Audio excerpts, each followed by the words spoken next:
యేసుక్రీస్తు ప్రభువుల వలన కూడొచ్చిన మీకు అందరికి కూడా ఆహ్వానాన్ని తెలియజేస్తున్నాం, అందరం తెలియజేస్తున్నాం.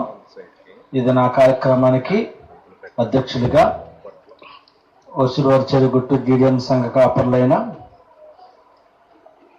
పాస్టర్ బి నవరత్నం గారు ఈ కార్యక్రమం నడిపించాలని కోరటం జరిగింది. దైవజనులు నవరత్నం గారిని రాయలసీమ దగ్గర రావాల్సిందిగా ప్రాంతం మనం చేస్తున్నాం. అదేవిధంగా మరి ప్రారంభ ప్రార్థనగా చేయవలసిన అధ్యక్షులు చెప్పారు. ఇదిగాని దేవుని శాఖలు మీదని కూడా డయాస్ మీద రావాల్సిందిగా ప్రాంతం మనం చేస్తున్నాం. ఇది నా మధ్య వర్తమానం ఇవ్వడానికి హైదరాబాద్ నుండి మన మధ్యకు వచ్చిన రాత్రి సమయంలో ఉదయంలో సందేశం అందించిన దైవజనులు ఉపేంద్ర గారు డయాస్ మీద ఉన్నారు, వాక్యం ఇవ్వడానికి సిద్ధంగా ఉన్నారు. దైవజనులకు వందనాలు తెలియజేస్తున్నాం. మరి వస్తున్నవారు గమనించండి, సారిగా చెప్పడం ప్రతి సభలో ఇది వాడుక అలవాటు అయిపోయింది. వెనక కూర్చోకుండా అక్కడొకరు ఇక్కడొకరు కూర్చోకుండా కొంచెం క్రమంలో కూర్చుంటే బాగుంటుంది. The same time ladies side ladies, gents time gents side కూర్చుంటే బాగుంటుంది. ప్రేమతో మమ్మల్ని అంగీకరించింది, తర్వాత మళ్ళీ ప్రాబ్లమేటిక్ గా మారకూడదు.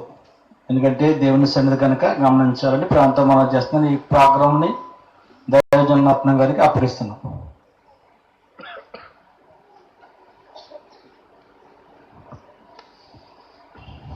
ప్రభునందు ప్రియమైన దేవుని బిడ్డలారా, దేవుని యొక్క కృపను బట్టి తిరిగి మరలా ఈ రాత్రి సభలోనికి దేవుడు మనందరినీ కూడా తీసుకుని వచ్చారు కనుక దేవుణ్ణి మనం స్తుతించవలసిన వారమైనా ఈ సమయంలో ప్రార్థన చేసుకుని మనము ఈ సభను ప్రారంభించుకుందాం. అందరూ కూడా తల ఉంచి కళ్ళు మూసుకున్నట్లయితే ప్రియులు దేవుని సేవకులు ఇర్మీ గారు మళ్ళీ ప్రార్థన నడిపిస్తారు.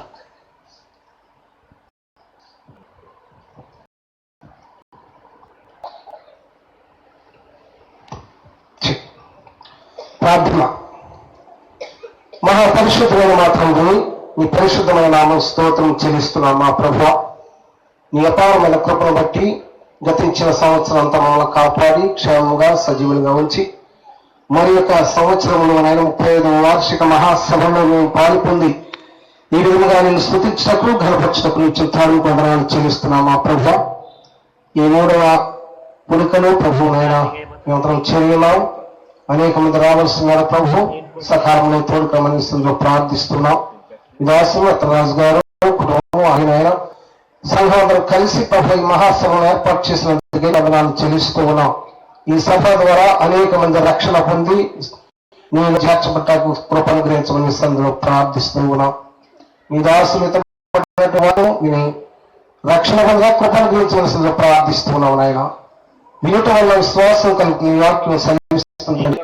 విత్తబడిన వాక్యం ప్రభు హృదయపూర్వకంగా ప్రభు స్వీకరించి అటు వాక్యం ద్వారా మేము బలపడటకు సహాయం చేయవలసిందిగా ప్రార్థిస్తూ ఉన్నాం.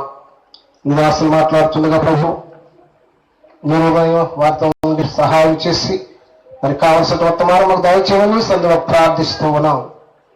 జరగబో కార్యక్రమంలో మీరు సహాయం చేయండి. ఈ కార్యక్రమం ప్రారంభిస్తుండగా ప్రభు మీ దేవుని మాకు అనుగ్రహించి సహాయం చేసి నడిపించి మీరే మహిమ పొందమని యేసునామమున నా ప్రార్థన చేస్తున్నాం తండ్రి, ఆమేన్.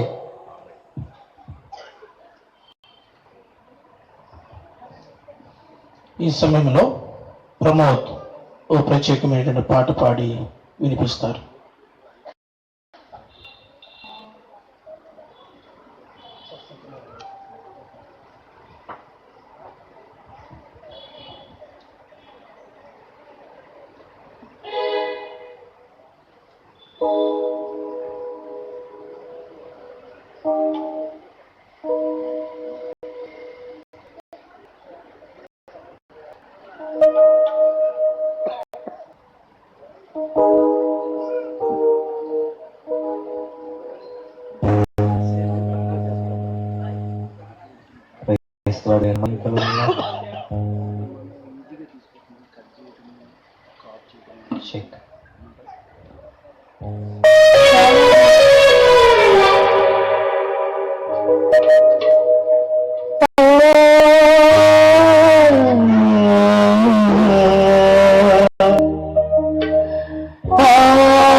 దైవ గ్రంథంలో నుండి పేతురు రాసినటువంటి మొదటి పత్రిక 5వ అధ్యాయము 5-6 వచనాలు ప్రియులు పి సత్యనారాయణ గారు వచ్చి మన కొరకు చదివి వినిపిస్తారు. పేతురు రాసినటువంటి మొదటి పత్రిక 5వ అధ్యాయము 5-6 వచనాలు.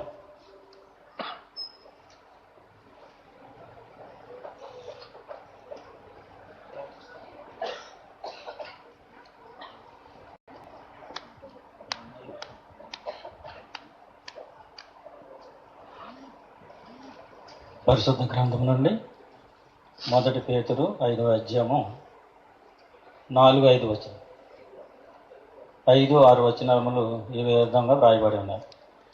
చిన్నలారా, మీరు పెద్ద కోడి ఉండడి. మీరందరూ ఎదుటివాని ఎడల దేన మనస్సు అను వస్త్రము ధరించుకొని మిమ్మును అలంకరించుకొనడి. దేవుడు అహంకారులను ఎదిరించి దీనులకు కృప అనుగ్రహించును. దేవుడు తగిన సమయమందు మిమ్మును హెచ్చించినట్లు ఆయన బలిష్టమైన చేతి క్రింద దేన మనస్కులై ఉండుడి. ఎంత పర్యాయం.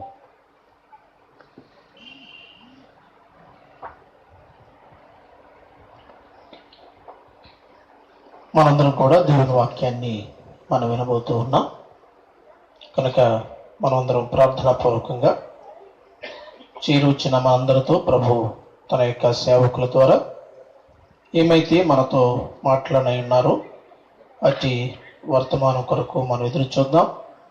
వర్తమానానికి ముందు ప్రియులు కుసుమ విజయప్రసాద్ గారు వచ్చి ప్రార్థన చేస్తారు. వారు ప్రార్థన చేసిన తర్వాత దేవుని సేవకులు, దైవజనులు ఉపేంద్ర గారు దేవుని వాక్యాన్ని మనకు అందిస్తారు.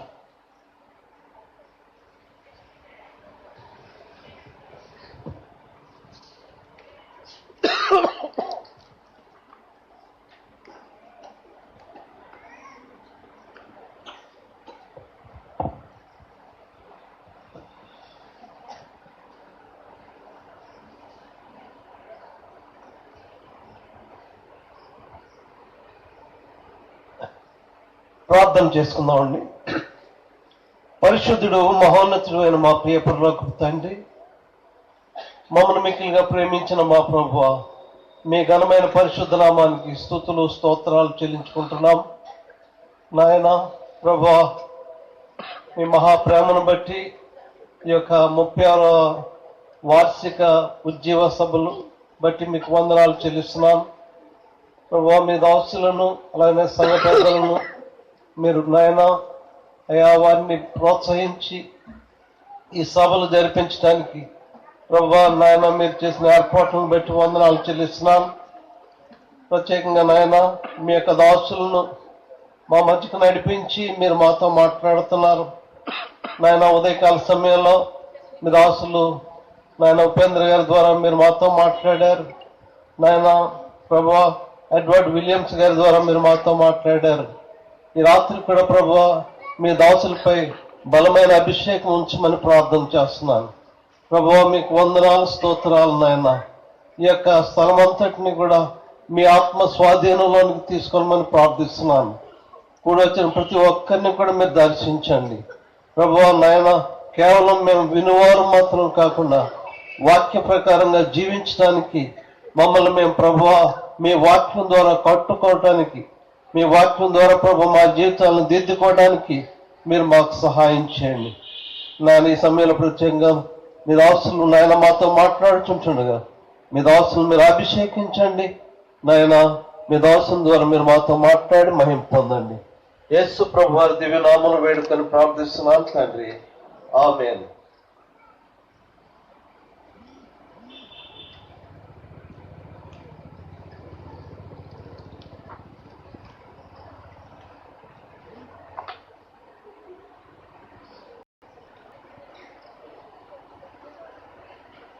ఈ సభలో దేవుడి వాక్యాన్ని మనం ధ్యానిద్దాం.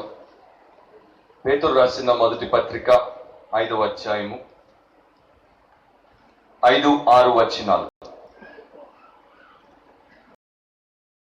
చిన్న మీరు పెద్దోడి, మీరందరూ ఎదుటి వాని ఎడల దీన మనస్సు అను వస్త్రము ధరించుకొని మిమ్మను అలంకరించుకొనుడి. దేవుడు అహంకారులను ఎదురించి దీనులకు కృప అనుగ్రహించును. దేవుడు తగిన సమయమందు మిమ్మను హెచ్చించున్నట్లు ఆయన బలిష్టమైన చేతి క్రింద దీన మనస్కులై ఉండుడి. ప్రార్థన చేద్దాం. ప్రేమస్వరూపుడు అయిన మా దేవా, ఈ రాత్రి మరొకసారి మేమందరం మీ పాద సన్నిధిలో కూడుకోవడానికి, మీ ఘనమైన నామమును కీర్తించడానికి, మీ శ్రేష్టమైన వాక్యమును విని మా జీవితాల్లో మీరు ఉద్దేశించిన మేలు పొందడానికి మాకు ఇచ్చిన అవకాశాన్ని బట్టి మీ కృతజ్ఞతలు. ప్రభువా, చదువుబడినటువంటి వాక్యమును మీ ఆత్మ ద్వారా మాకు బోధించండి. ఒక్కరిలో మీ వాక్యము కార్యము చేయునట్లు కృప చూపించండి. అభ్యంతరములన్నింటినీ తూర్పరచండి. మీ ఆత్మ కార్యమును జరిగించి స్థిరపరిచి ఘనత మహిమ ప్రభావములు కేవలం మీరు మాత్రమే పొందుకోమని మా ప్రభు రక్షకుడైన యేసుక్రీస్తు నామమును అడిగి ప్రార్థిస్తున్నాం తండ్రి, ఆమేన్. మనం చదివినటువంటి మాటలు, పేతురు రాసినటువంటి మాటలు, పరిశుద్ధాత్మ ద్వారా ఆయన జీవితంలో వ్యక్తిగతంగా ఉన్నటువంటి అనుభవాన్ని జ్ఞాపకం చేసుకుని సంఘానికి, క్రైస్తవ విశ్వాస సమాజానికి అవసరమైనటువంటి హెచ్చరిక వచనాల్లో ఆయన చేశాడు. ఈ రాత్రి మన సందేశం ఏంటంటే తగ్గింపు, హెచ్చింపు. మనలను మనము తగ్గించుకున్నప్పుడు దేవుడు మనల్ని హెచ్చిస్తాడు. మనలను మనము హెచ్చించుకున్నప్పుడు దేవుడు మనల్ని తగ్గిస్తాడు. 5-6 వచనాల్లో అదే మనకు కనబడుతోంది. మీరందరూ ఎదుటి వాని ఎడల దీన మనస్సు అను వస్త్రము ధరించుకొని మిమ్మును అలంకరించుకొనుడి. దేవుడు అహంకారులను ఎదురించి దీనులకు కృప అనుగ్రహించును. ఆ మాటలు రాసినప్పుడు యేసు ప్రభు ఈ లోకంలో ఉన్నప్పుడు ఒక రోజున ఆయన తువాలు తీసుకొని తన నడుము కట్టుకొని ఒక పాత్రను తీసుకొని దాంట్లో నీళ్లు పోసుకొని ఆయన యొక్క శిష్యుల మురికి పాదాలను కడగడానికి వారందరి ముందుకు ఒక దాసునిలాగా రావడం, ఆ సన్నివేశాన్ని పేతురు జ్ఞాపకం చేసుకోవడం, ఆ యొక్క మాటని మనమందరం కూడా అనుకరించాలని 2వ అధ్యాయం 21లో చెప్పాడు కనుక మరొకసారి దాన్ని మన యొక్క జీవితంలో ఒక ప్రాక్టికల్ విషయంగా, అంటే ఆచరణబద్ధమైనటువంటి విషయంగా జ్ఞాపకం చేస్తున్నాడు. దేవుడి యొక్క స్వభావాన్ని గురించి కూడా అక్కడ ఒక సత్యాన్ని చెప్పాడు. దేవుడు అహంకారులను ఎదురిస్తాడు. ఎదురించుట అనేటువంటి పదానికి యథార్థమైనటువంటి అర్థం ఏంటంటే ఒక సైనికుడిలాగా, ఒక యోధుడిలాగా పూర్ణ కవచాన్ని, యుద్ధ సామాగ్రిని ధరించి తన యొక్క బలవంతుడితో ఆ యొక్క గర్విష్ఠిని ఎదుర్చేటువంటి స్థితిలో దేవుడు నిలబడతాడు అని ఆయన చెప్తున్నాడు. దేవుడు తగిన సమయమందు మిమ్మను హెచ్చించినట్లు ఆయన బలిష్టమైన చేతి క్రింద దీన మనస్కులై ఉండుడి. సో నా ప్రియమైనటువంటి సహోదరి సహోదరులారా, దేవుని యొక్క బలిష్టమైనటువంటి చేతి క్రింద మనల్ని మనం తగ్గించుకున్నప్పుడు తగిన సమయంలో ఆయన యొక్క బలిష్టమైనటువంటి చేయి మనలను ఏ రకంగా హెచ్చించాలో ఆ రకంగా హెచ్చిస్తుంది. తగ్గింపు లేక దీన మనస్సు అనేది ఇప్పుడున్నటువంటి అధునాతన సమాజానికి పూర్తిగా తెలియకుండా పోతున్నటువంటి పదాలు, వారికి అనుభవంలో లేనటువంటి విషయాలు. ఎందుకంటే చిన్నప్పుడు బిడ్డ తల్లి ఒడిలో కావచ్చు, బడిలో కావచ్చు, లేక బయట ఎక్కడైనా సరే ప్రపంచం మనకి ఏం నేర్పిస్తుందంటే నీవు చాలా గొప్పవి, నీవు ఆ రకంగానే ఉండాలి, నీవెవరికి లొంగకూడదు, నీవెక్కడా తగ్గకూడదు, వెనుక వేయకూడదు, నీదే పై చేయిగా ఉండాలి అనేటువంటి విషయాలు ప్రపంచం ఎప్పుడు మనకు నేర్పుతుంది. అదే విషయాన్ని ఈ రోజున విచారకరంగా క్రైస్తవ సంఘంలో కూడా మనం చూస్తున్నాం. పోటీతత్వం అనేది సేవకుల మధ్యలో, సంఘాల మధ్యలో, సేవా సంస్థల మధ్యలో, క్రైస్తవ సంఘ సభ్యుల మధ్యలో మనకు కనబడుతోంది. ఇది మన ప్రభు అయినటువంటి యేసుక్రీస్తు మెచ్చే విషయం కాదు. ఇది దేవుడు అంగీకరించేటువంటి విషయం కాదు. ఆత్మ దేవుడు క్షోభకు గురయ్యేటువంటి విషయం, ఆయనను దుఃఖపరిచేటువంటి విషయం. కనుక ఈ రాత్రి దాని గురించి కొంత సమయాన్ని మనం ధ్యానించడానికి ఉపయోగించాలని ప్రభు నేను ప్రార్థన చేస్తున్నప్పుడు నా హృదయంలో ఆ భారాన్ని పెట్టాడు. వినయము లేక తగ్గింపు లేక దీన మనస్సు అని ఏ రకంగా వాడినా కూడా దాని యొక్క అర్థం ఒకటే. మానవుడు తనను తాను తగ్గించుకోవడం. దేవుడి ముందు తగ్గించుకోవాలి, సాటి మనిషి ముందు తగ్గించుకోవాలి. తగ్గింపు కలిగినటువంటి జీవితం చాలా ఉన్నతమైనటువంటి ప్రమాణాలతో కూడుకుని ఉంటుంది. బయట సమాజంలో తగ్గింపు అనేది కొరతగా కనబడుతోంది, సంఘంలో కూడా తగ్గింపు అనేది మనకు కొరతగా కనబడుతోంది. తగ్గింపు ఎవరికి ఉంటుందంటే దేవుని యొక్క సంబంధులకు మాత్రమే ఉంటుంది. మిగతా వారందరూ కూడా వారి యొక్క పాపం నుండి ఇంకా బయటపడలేదు కనుక వారిలో అహం అనేది ఉంటుంది, ఈగో అనేది ఉంటుంది. కానీ ఎవరైతే క్రీస్తులోనికి వచ్చారో, ఏ వ్యక్తిలోనికైతే క్రీస్తు వచ్చాడో వారు తమను తాము ఉపేక్షించుకునేటువంటి కృపను పొంది ఉంటారు కనుక వారు తగ్గించుకోగలరు. సో ఈ తగ్గింపు అనేది మనకు చాలా అవసరం. తగ్గింపు ఉన్నప్పుడు మనం దేవుడి యొక్క పరిపూర్ణమైనటువంటి చిత్తములో ఉంటాం. తగ్గింపు ఉన్నప్పుడు మనము ఆత్మానుసారంగా నడుచుకుంటాం. తగ్గింపు ఉన్నప్పుడు మనలో క్రీస్తు యేసు యొక్క మనస్సు ఉంది అని ప్రపంచానికి మనం ఒక సాక్ష్యాన్ని ఇస్తాం. తగ్గింపు ఉన్నప్పుడు అపవాది మనలను త్వరగా పడగొట్టలేడు. తగ్గింపు ఉన్నప్పుడు మన యొక్క జీవితానికి, సాక్ష్యానికి దేవుని యొక్క కృపను జోడించుకుంటాం కనుక మన జీవితం చాలా బాగుంటుంది. తగ్గింపు కలిగినటువంటి వారే దేవుడికి భయపడతారు, లోబడతారు. తగ్గింపు ఉన్నటువంటి వారు వారి జీవితాల్లో ఒడిదొడుకులు వచ్చినప్పుడు తొందరపడకుండా, నానా మాటలు దేవుడికి వ్యతిరేకంగా దూషణ పలుకు పలకకుండా ఓర్పుతో దేవుని యొక్క కార్యము ఏమై ఉందో అని విశ్వాసంతో కనిపెట్టేటువంటి వారిగా ఉంటారు. ఈ తగ్గింపు ఉన్నప్పుడే ఇతరులను క్షమిస్తారు, ఇతరులను భరిస్తారు. తగ్గింపు ఉన్నప్పుడే ఇతరులకు సహాయం చేసేటువంటి వారిగా ఉంటారు. ఆ రకంగా చెప్పుకుంటూ పోతే చాలా విషయాలు తగ్గింపు ద్వారా మనకు కనబడుతున్నాయి. తగ్గింపులో గౌరవాన్ని వెతకరు, గుర్తింపు కొరకు ప్రాకులాడరు, బహుమానాలను పొందుకోవాలని అరులు జాచరు. వారు చేయాల్సిన దాన్ని నమ్మకంగా చేస్తారు.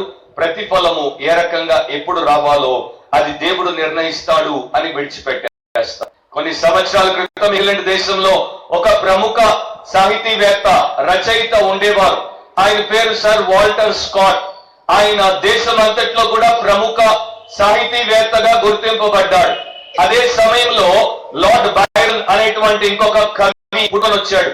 ఆయన రచనలు అందరూ కూడా మరి చాలా ఎక్కువగా అంగీకరించి వాటిలో చాలా గంభీరమైనటువంటి విషయాలు ఉన్నాయి అని మాట్లాడుకోవడం మొదలుపెట్టినప్పుడు ఒక వార్తాపత్రిక వారికి అనామకుడైనటువంటి వ్యక్తి ఒక ఉత్తరం రాశాడు. దాంట్లో ఆయన ఏమని చెప్పాడంటే, ఇప్పటి వరకు ఇంగ్లాండ్ దేశం సర్ వాల్టర్ స్కాట్ ని అనుసరించింది, ఆయన లాంటి సాహితీవేత్త లేడు అని అనుకుంది. కానీ ఇప్పుడు మనకు లార్డ్ బైరన్ ఆయనను మించినటువంటి వాడు వచ్చాడు గనుక ఇక ఈయనే మన దేశానికి అత్యంత ప్రథముడు ప్రాముఖ్యుడు అని రాశారు. దాన్ని సంతకం చేయలేదు. కానీ కొంతకాలం తర్వాత తెలిసి వచ్చినటువంటి వాస్తవ విషయం ఏంటంటే ఆ ఉత్తరాన్ని ఎవరో రాయలేదు, సర్ వాల్టర్ స్కాట్ గారే రాశారు. ఆయన ఏమని చెప్పారంటే, నన్ను మించినటువంటి ఒక వ్యక్తి వచ్చాడు, సో ఇక గౌరవం నాకు కాదు, ఆయనకి ఇవ్వడం మొదలు పెట్టండి. ఈ మనస్తత్వం చాలా మంది బైబిల్ చదివేటువంటి వారికి కూడా ఉండదు. పాటలు పాడేటప్పుడు కావచ్చు, వాయిద్యాలు వాయించేటప్పుడు కావచ్చు, ఇక్కడ ప్రసంగాలు చేసేటప్పుడు కావచ్చు, ఇతరత్ర పరిచర్య కార్యాలు చేసేటప్పుడు కావచ్చు, నేను వారిని మించి ఉండాలి అనే ఆలోచనతో ఉంటాం కానీ నేను తగ్గాలి, వారు హెచ్చాలి అనేటువంటి ఆలోచన మనకు ఉండదు. మీరు కీర్తన 147వ అధ్యాయం 6వ వచనాన్ని చదివితే దేవుడు దీనులను హెచ్చించును అని బైబిల్ మనకి చెప్తోంది. సో దేవుడు దీనులను హెచ్చిస్తాడు. సర్వోన్నతుడైనటువంటి దేవుడు, సార్వభౌముడైనటువంటి దేవుడు, సర్వశక్తిమంతుడైనటువంటి దేవుడు, సృష్టికర్త అయినటువంటి దేవుడు ఈ లోకంలో ఒక వ్యక్తిని గుర్తించి గౌరవించాలంటే ఆ వ్యక్తిలో ఉండాల్సినటువంటి ఒక గొప్ప లక్షణం తగ్గింపు అనేటువంటి లక్షణం. ఆ లక్షణం ఉంటే ఆయన యొక్క బలమైనటువంటి చేయి ఆ వ్యక్తికి దీవెనకరమైనటువంటి సహాయం చేస్తుంది. ఆ లక్షణం లేకపోతే ఆయన యొక్క బలమైనటువంటి చేయి ఆ వ్యక్తిని, ఆ గర్విష్ఠిని అణిచి నాశనం కూడా చేస్తుంది. అందుకని నేమో యేసు ప్రభు యొక్క సహోదరుడు యాకోబు 4వ అధ్యాయం 10వ వచనంలో ఈ మాటల్ని మరొకసారి మనకు జ్ఞాపకం చేశాడు. యాకోబు 4:10లో ప్రభు దృష్టికి మిమ్మల్ని మీరు తగ్గించుకొనుడి, అప్పుడు ఆయన మిమ్మల్ని హెచ్చించును అని చెప్పాడు. సో ప్రభు దృష్టికి మనల్ని మనం తగ్గించుకోవడం చాలా అవసరం. యేసు ప్రభు ఒకసారి తన శిష్యులతో ఉన్నప్పుడు ఆ శిష్యులు ఆయన ఒక ప్రశ్న అడిగారు, పరలోక రాజ్యంలో ఎవరు గొప్పవారు? మత్తయి సువార్త 8వ అధ్యాయం తర్వాత మీరు చదవండి, ఆ యొక్క 1వ వచనం నుండి అది మనకు కనబడుతుంది. 4వ వచనంలో యేసు ప్రభు ఒక చిన్న బిడ్డను తీసుకుని వచ్చి వారి ముందు నిలబెట్టి, అందరూ కూడా ఈ ప్రకారం ఈ చిన్న బిడ్డను పోలి ఉంటే తప్ప పరలోక రాజ్యంలోనికి ప్రవేశించరు అని చెప్పాడు. అంటే చిన్నపిల్లలు ఈ యొక్క హెచ్చింపు కొరకు ప్రాకులాడరు.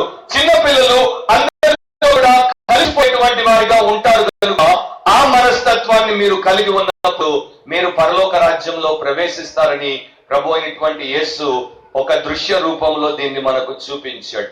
మన సాంప్రదాయం కావచ్చు, మన పెంపకం కావచ్చు, మన యొక్క విద్యా వ్యవస్థ కావచ్చు, మన లోకం కావచ్చు, దాంట్లో ఉన్నటువంటి విధానాలు కావచ్చు, ఇవన్నీ కూడా మనలో గర్వాన్ని పెంచి పోషించేటువంటివిగా ఉంటాయి. ఇవన్నీ కూడా మన అహానికి ఆజ్యం పోసేటువంటివిగా ఉంటాయి. ఇవేవి కూడా మనకు తగ్గింపును నేర్పవు. కేవలం దేవుడి దగ్గరే, దేవుడి యొక్క వాక్యం దగ్గరే మనం తగ్గింపును నేర్చుకుంటాం. అది నేర్చుకోవాల్సినటువంటి అవసరత ఉంది. నిజంగా మనం కొంచెం లోతుగా మన గుండెల్లోనికి చూసి పరిశీలన చేస్తే మనము హెచ్చించుకోవడానికి మనలో సొంత విషయాలు ఏవి లేవు. అన్ని కూడా మనము ఉచితంగా ఇతరుల ద్వారా దైవ కృపను బట్టి పొందుకున్నటువంటివి. కొరింథీయులకు రాసిన 1వ పత్రిక 4వ అధ్యాయము 7వ వచనంలో ఈ రకంగా మనకు దేవుడు సత్యాన్ని వివరిస్తున్నాడు. ఒక గురువు దగ్గర చేరతాడు. ఆ గురువు గారు సమయం ఇచ్చి అతనికి ఆ నైపుణ్యాన్ని నేర్పించినప్పుడు, ప్రజ్ఞను నేర్పించినప్పుడు అతడు ఒక స్కిల్ఫుల్ వర్కర్ అవుతాడు, నైపుణ్యం కలిగిన నిపుణుడు అవుతాడు. సో ఈ రకంగా ఆలోచిస్తే అన్ని కూడా మన జీవితంలో మనం పొందుకున్నవన్నీ కూడా దేవుని యొక్క కృప, మానవుల యొక్క సహాయము చేత మనం పొందుకున్నాం కనుక మనము అతిశయించడానికి వీల్లేదు. మనం ఎంతటి వారమైనా సరే మనల్ని మనం తగ్గించుకోవడానికే మనం ఎప్పుడు సాయశక్తులా ప్రయత్నించాలి. ఎందుకంటే దీవించబడడానికి అదొక్కటే మార్గం. ఒకప్పుడు శామ్యుయల్ బ్రెంగల్ అనేటువంటి భక్తుడు ఉండేవాడు. సాల్వేషన్ ఆర్మీ అనేటువంటి ఒక ప్రముఖ వాక్య పరిచర్య లేకపోతే సువార్త పరిచర్యలో ఆయన ఉండేవాడు. మంచి లోతైనటువంటి వాక్య పరిచర్య చేసేవాడు. అందుకనే ఆయన దగ్గరకు వచ్చేటువంటి వారందరూ ఆయన ఏమని పిలిచేవారంటే ద గ్రేట్ డాక్టర్ శామ్యుయల్ బ్రెంగల్, అంటే గొప్ప డాక్టర్ శామ్యుయల్ బ్రెంగల్ అని పిలిచేవారు. ఆయన విన్నప్పుడు కొంత బాధపడ్డాడు. తరువాత గదిలోనికి వచ్చి ప్రభు సన్నిధిలో ప్రార్థన చేస్తున్నప్పుడు ఆయన కనిపించింది, ప్రభువా చూడండి వారు నన్ను ఏ రకంగా పొగుడుతున్నారో, ఏ రకంగా హెచ్చిస్తున్నారో, కానీ నాకు తెలుసు, నీకు తెలుసు నేను నీ ఎదుట ఏమై ఉన్నానో. ఈ రోజు నేను ఏమై ఉన్నానో అది కేవలం నీ యొక్క కృప, అది కేవలం నీ యొక్క హస్తము నన్ను బలపరచడం ద్వారా మాత్రమే. నేను ఏం చేసినా కూడా నీవు నాకు సహాయం చేస్తున్నావు కనుక నేను అది చేయగలుగుతున్నాను. అంతే తప్ప వారన్నట్టు నేను దానికి అర్హుడను కాను. ఓ ప్రభువా నన్ను కనికరించి వాడుకుంటూనే ఉండు అని ప్రార్థన చేసి ఒక మాట అంటాడు, గొడ్డలి ఎప్పుడు కూడా విర్రవీగడానికి అతిశయించడానికి వీల్లేదు. ఎందుకంటే గొడ్డలిని పట్టినటువంటి వాడు దాన్ని తయారు చేస్తాడు, దానికి పదును పెడతాడు, దాన్ని వాడాల్సినప్పుడు వాడాల్సిన రీతిలో వినియోగిస్తాడు. చెట్లను నరుకుతాడు. చెట్లను నరికింది గొడ్డలిని పట్టిన వాడు, గొడ్డలి కాదు. కనుక గొడ్డలి అతిశయిస్తే అది మూర్ఖతే అవుతుంది అని శామ్యూయల్ బ్రెంగల్ అన్నాడు. సో నేను దేవుడి చేతుల్లో ఒక సాధనాన్ని మాత్రమే, దేవుడి యొక్క సేవకుణ్ణి మాత్రమే, దేవుడి యొక్క ఉచితమైనటువంటి కృప చేత నేను ఏమై ఉన్నానో అది అయి ఉన్నాను, ఏం చేయగలుగుతున్నానో అది చేయగలుగుతున్నాను. కనుక అంతా మహిమ ఆయనకే చెల్లును గాక. 5 రకాలుగా మనల్ని మనం తగ్గించుకోవచ్చు. ఇంకా చాలా ఉంటాయి, కానీ మనకున్న సమయంలో వాటిని నేను చెప్పి నా యొక్క సందేశంలో ముందుకెళ్తాను. మొట్టమొదటిది, మన హృదయానికి ఉన్నటువంటి గర్వాన్ని మనం విడిచిపెట్టినప్పుడు మనల్ని మనం తగ్గించుకున్న వారం అవుతాం. మీ దగ్గర బైబిల్ గ్రంథాలు ఉంటే కొన్ని వచనాలు నాతో కలిసి మీరు చూడండి, నేను చదువుతున్నప్పుడు గమనించండి. 2వ దినవృత్తాంతములు 32వ అధ్యాయము 26వ వచనం. 2వ దినవృత్తాంతములు 32వ అధ్యాయము 26వ వచనం. ఒకవేళ మీరు తీస్తే చదవచ్చు, లేకపోతే నేను చదువుతాను. హిజ్కియా హృదయ గర్వము విడిచి తానును యెరూషలేము కాపురస్తులను తమను తాము తగ్గించుకొనిది గనుక హిజ్కియా దినములలో యెహోవా కోపము జనుల మీదికి రాలేదు. ఆ తర్వాత మీరు ముందు అండ్ కింద చదువుకోండి. అక్కడ ఉన్నటువంటి పరిస్థితి ఏంటో మీకు అందరికీ అర్థమవుతుంది. హిజ్కియాకు ఉన్నటువంటి హృదయ గర్వాన్ని బట్టి దేవుడు హిజ్కియాని అణచాల్సి వచ్చింది. ఆయనకు కనువిప్పు కలిగినప్పుడు ఆయన వెంటనే ఏం చేశాడు? తన యొక్క హృదయానికి ఉన్నటువంటి గర్వాన్ని విడిచిపెట్టాడు. ఆ రాజుగారు గర్వాన్ని విడిచిపెడితే ఆయనతో ఉన్నటువంటి యెరూషలేము ప్రజలందరూ కూడా హృదయ గర్వాన్ని విడిచారు కనుక దేవుడు కనికరించి వారి మీదికి ఆయన కోపాన్ని రానివ్వకుండా ఆపు చేశాడని బైబిల్ మనకు చెప్తోంది. చాలా సందర్భాల్లో మనకున్నటువంటి అతి పెద్ద సమస్య అంటే గర్వముతో కొట్టుకుంటూ ఉంటాయి, అహముతో కొట్టుకుంటూ ఉంటాయి, అహంకారముతో నిండి ఉంటాయి. సో ప్రతినిత్యము ప్రభు సన్నిధిలో మనం మోకరిల్లినప్పుడు, మనల్ని మనం వంచినప్పుడు ఆ యొక్క హృదయ గర్వాన్ని సిలువేస్తూ ఆయన సన్నిధిలో దాన్ని ఉపేక్షిస్తూ ఉన్నప్పుడే తగ్గింపు కలిగిన వారముగా దేవుని దృష్టిలో ఎంచబడతాం. అది మొదటిది. రెండవది, 2వ దినవృత్తాంతములు 12వ అధ్యాయము 6వ వచనాన్ని మీరు చదివితే అక్కడ 2వ లక్షణాన్ని మనం చూడొచ్చు. ఒక వ్యక్తి తను తాను తగ్గించుకోవడానికి ఏం చెయ్యాలి? అప్పుడు చదవమ్మా. ఇశ్రాయేలీయుల అధిపతులను రాజును తమను తాము తగ్గించుకుని యెహోవా న్యాయస్థుడని ఒప్పుకొనిరి. చాలమ్మా, థ్యాంక్ యూ. ఈ రాజు ఎవరంటే రెహబాము యొక్క మరి అధిపతులు. వీరందరూ కూడా చేసినటువంటి ఒక పొరపాటు 12వ అధ్యాయం ప్రారంభంలో మనకు కనబడుతోంది. వీరందరూ యెహోవా యొక్క ధర్మశాస్త్రాన్ని విసర్జించారు, దేవుడి యొక్క వాక్యాన్ని నిర్లక్ష్యం చేశారు, దేవుడికి వ్యతిరేకంగా ద్రోహం చేశారు. కనుక దేవుడు ఏం చేశాడు? ఎవడైనా సరే గర్వంతో, ఎవడైనా సరే అహంకారంతో, దైవ విరోధంగా దేవుని వాక్యాన్ని అతిక్రమించే రీతిలో వాడు పోవడం మొదలు పెడితే, మనం పేతురులో చదివాం చూడండి, దేవుడు గర్విష్ఠులను అనుస్తాడు. ఇది బైబిల్ అంతా మనకు కనబడుతోంది. ఇక్కడ రెహబాము యొక్క గర్వాన్ని బట్టి వారిని అణచడానికి ఐగుప్తు రాజు అయినటువంటి షీషాకును దేవుడు పంపించాడు. అతడు వారి మీదికి రాగానే వెంటనే వారందరూ కూడా తమ యొక్క గర్వమును బట్టి తగ్గించుకొని దేవుడి ఎదుట ఒక సాక్ష్యాన్ని పలుకుతున్నారు. మేం పాపం చేశాం, దేవుడు మా పట్ల ఈ రకంగా వ్యవహరించుట సమంజసమే. దేవుడు మాకు అన్యాయం చేయట్లేదు, దేవుడు న్యాయమే చేస్తున్నాడు. మేమీ పాపం చేసి ఈ పెను మొక్కును కొని తెచ్చుకున్నాం, దీనికి బాధ్యుడు దేవుడు కాదు, మేమే అని వారు ఒప్పుకున్నారు. నాకు చాలా మంది ఈమెయిల్ రాస్తారు, ఫోన్లు చేస్తారు, కొన్ని సభల్లో ప్రత్యక్షంగా కలిసినప్పుడు అడుగుతూ ఉంటారు, మాకు ఈ కష్టం ఎందుకు వచ్చింది, మేము ఈ రకమైనటువంటి విపత్కర పరిస్థితుల్లో ఎందుకున్నాం. వారు వేసుకున్నటువంటి ప్రశ్న ఏంటంటే, ఒకవేళ మా యొక్క గర్వపు చర్యలను బట్టి దేవుడు మమ్మను అణచడానికి, మాకు మేలు చేయడానికి ప్రయత్నం చేస్తున్నాడేమో అనేది వారు ఆలోచించరు. ఈ రోజున మన క్రైస్తవ సంఘాల్లో, కుటుంబాల్లో ఇలాంటి పరిస్థితుల్లో చాలా మంది ఉన్నారు. బహుశా మీరు కూడా ఉన్నారేమో. ఈ రాత్రి ఇంటికి వెళ్ళిన తర్వాత ప్రభు సన్నిధిలో ఆయన అడిగి తెలుసుకోండి. ఒక సహోదరి ఇలాగే పాస్టర్ గారి దగ్గరికి వచ్చి అడిగినప్పుడు ఆయన అన్నాడంట, దేవుడి సన్నిధికి వెళ్ళమ్మా, వెళ్ళి ప్రార్థన చేయి, ప్రభువా నాలో ఏ పాపం ఉందో చూపించు, నేను ఎలాంటి మనిషినో నాకు చూపించు అని నీవు యథార్థంగా అడిగితే తప్పకుండా దేవుడు నీ యొక్క జీవిత చిత్రాన్ని నీకు చూపిస్తాడు అని చెప్పి పంపాడు. ఆమె వచ్చి బాగా ప్రార్థన చేసి, ప్రభువా నాలో ఏ పాపం ఉందో చూపు అంటే వారమంతా కూడా దేవుడు ప్రతిరోజు ఆమె యొక్క పాప స్థితిని ఆమెకు చూపించడం మొదలు పెట్టాడు. ప్రభువా నేను ఎలాంటి మనిషినో చూపించు అంటే ఆయన చూపించడం మొదలు పెట్టేసరికి ఆమె గాబరా పడిపోయి పాస్టర్ గారి దగ్గరికి వచ్చి అంటుందంట, ఇప్పటికే ఒక్క వారానికే నాకు చాలా షాపులు తగులుతున్నాయి, ఇంకా చూపించమంటే ఎన్ని చూపిస్తాడో, ఇక చాలండి అందంట. సో నా ప్రియ సహోదరి సహోదరులారా, మనము సమయం తీసుకొని ఆ పని చెయ్యం. మన ముఖాలు అందంగా ఉండాలి అని మనం చాలా ప్రయాసపడతాం, అద్దాల ముందు నిలబడతాం, కాస్మెటిక్స్ వినియోగిస్తాం, వేల రూపాయలు ఖర్చు పెడతాం. కానీ మన మనస్సులు అందంగా ఉండాలి, మన మనస్తత్వం అందంగా ఉండాలి అన్నదానికి దాంట్లో 10% కూడా ఖర్చు పెట్టాం. మూడవది ఏంటంటే, దేవుడి ఎదుట మనల్ని మనము పూర్తిగా తగ్గించుకొని ఆయనకు యథార్థమైనటువంటి హృదయంతో బతిమాలినప్పుడు మనం తగ్గింపు గలవారముగా దేవుడి యొక్క దృష్టిలో ఎంచబడతాం. మూడవది కూడా మనం చదువుదాం. 2వ దినవృత్తాంతములు 33వ అధ్యాయం 12వ వచనం. 2వ దినవృత్తాంతములు 33వ అధ్యాయం 12వ వచనం. అక్కడ ఏమనుంది? అక్కడ ఇంకొక రాజు మనకు కనబడతాడు. అతడు శ్రమలో ఉన్నప్పుడు తన దేవుడైన యెహోవాను బతిమాలుకొని తన పితరుల దేవుని సన్నిధిని తను తాను బహుగా తగ్గించుకొని, అతడెవడు? 10వ వచనంలో కనబడతాడు. మనష్షే అనేటువంటి ఒకడు. అతడు మరి దేవుని యొక్క వాక్యానికి లేకపోతే ఆయన గాని ఆయన జనులు గాని వర్తమానాలు పంపినప్పుడు చెవి యొగ్గకపోయారు కనుక దేవుడు ఏం చేశాడు? కాబట్టి యెహోవా అష్షూరు రాజు యొక్క సైన్యాధిపతులను వారి మీదికి రప్పించాను. మనష్షే తప్పించుకొని పోకుండా వారు అతన్ని పట్టుకున్నారు, గొలుసులతో బంధించారు, అతన్ని బబులోనికి తీసుకెళ్లారు. మరలా దేవుడు ఒక దేశాధిపతిని, ఒక రాజును అనుచడం మనం చూస్తున్నాం. సో గర్వం ఎక్కడ కనపడితే అక్కడ దేవుడు దండం ఎత్తుతాడు. గర్విష్ఠుని దేవుడు తప్పకుండా తన బలిష్టమైనటువంటి హస్తముతో అనుస్తాడు. ఇతనికి బుద్ధి వచ్చినప్పుడు ఇతడు దేవుని సన్నిధిలో తగ్గించుకొని బతిమాలుతున్నాడు.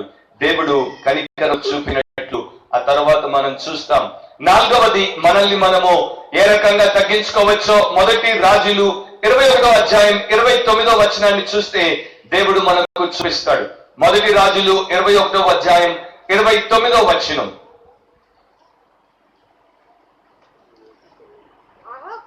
ఆహాబు నాకు భయపడి వినయముతో ప్రవర్తించుట చూచితివా? నాకు భయపడి అతడు వినయముగా ప్రవర్తించుట చేత ఆ అపాయము అతని కాలమునందు సంభవింపకుండా ఆపి. చాలమ్మా, థ్యాంక్ యూ. ఆహాబు ఒక దుష్టైనటువంటి రాజు. అదేం చేస్తున్నాడు? దేవుడికి భయపడ్డాడంట. భయపడిన తర్వాత అతని యొక్క ప్రవర్తనను మార్చుకున్నాడంట. ఆ ప్రవర్తనలో అంతకు ముందు బాగా మిడిసిపడేటువంటి వాడు, కానీ ఇప్పుడు వినయముతో తను తాను తగ్గించేసుకున్నాడు. సో దేవుడి ఎదుట మనం భయం కలిగినప్పుడు మన యొక్క ప్రవర్తనను మనం చక్కదిద్దుకుంటాం, మన యొక్క ప్రవర్తనను మనం సరిదిద్దుకుంటాం. ఆ రకంగా మనలో మనం మార్పును కలిగించుకుంటాం. సో దేవుడి యొక్క ప్రవర్తన మార్చుకోవడం అనేది మన యొక్క తగ్గింపుకు ఒక గుర్తు. ఇంకొకటి చూపించి నేను ముందుకెళ్ళిపోతాను. 2వ దినవృత్తాంతములు 36వ అధ్యాయము 12వ వచనం. 2వ దినవృత్తాంతములు 36వ అధ్యాయము 12వ వచనం. చదవమ్మా. అతడు తన దేవుడైన యెహోవా దృష్టికి చెడునడత నడుచుచు ఆయన నియమించిన ప్రవక్త అయిన ఇర్మియా మాట వినకయు తన్ను తాను తగ్గించుకొనకయు ఉండేది. 2 విషయాలు ఇక్కడ ఉన్నాయి. ఒకటి, దేవుని దృష్టిలో చెడు నడత నడిచాడు అంటే ఆజ్ఞను అతిక్రమించాడు, సన్మార్గాన్ని విడిచిపెట్టాడు, దుర్మార్గంలో వెళ్ళిపోయాడు, అహంకారానికి తను తాను అప్పగించుకున్నాడు. అది దేవుడి దృష్టిలో. రెండవది, దేవుడు పంపినటువంటి ప్రవక్త అయినటువంటి ఇర్మియా ఎన్ని మాటలు చెప్పినా ఆ మాటలు వినట్లేదు, దానికి లొంగట్లేదు, తను తాను తగ్గించుకోవట్లేదు. సో ఇది ఒక నెగటివ్ విషయము, హెచ్చరిక. కాకపోతే దాంట్లో ఉన్నటువంటి విషయం ఏంటంటే, ఎవడైతే దేవుడి మాటలు గైకొనడో, ఎవడైతే దేవుని యొక్క సేవకులు సత్యవాక్యాన్ని చెప్పినప్పుడు చెవిన పెట్టరో, అలాంటి వారిని కూడా దేవుడు అనుస్తాడు. అండ్ వారు ఎప్పుడైతే లోబడి వింటారో అప్పుడు వారు తగ్గింపు కలిగి ఉంటారు. అది చాలా ముఖ్యమైనటువంటి విషయం. సో మనము 5 విషయాలు చూసాం. మన జీవితాలు ఎట్లా ఉన్నాయి ఒక్కసారి మనము ఆలోచన చేద్దాం.